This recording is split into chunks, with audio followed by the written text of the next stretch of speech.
In this video, I'm going to show you how to find your Lycamobile PIN number with a simple step-by-step guide. Your PIN is important for managing your account and making secure changes, so let's get it quickly. First, check the original Lycamobile SIM card packaging or the welcome letter you received when you got your SIM. The default PIN is often printed there.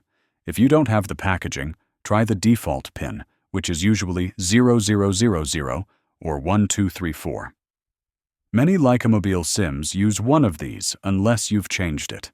If the default PIN doesn't work or you've changed it and forgotten, you can reset it by contacting Lycamobile customer service. To reach customer support, call 321 from your Lycamobile phone or visit lycamobile.co.uk and use the live chat or contact form. When resetting your PIN, you might be asked to provide your account details for verification. If you enter the wrong PIN multiple times, your SIM may get locked.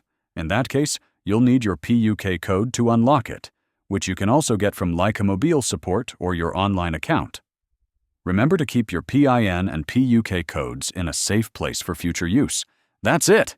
Now you know how to find or reset your Lycamobile PIN easily. If this video helped you, please like and subscribe to the channel for more quick mobile tutorials.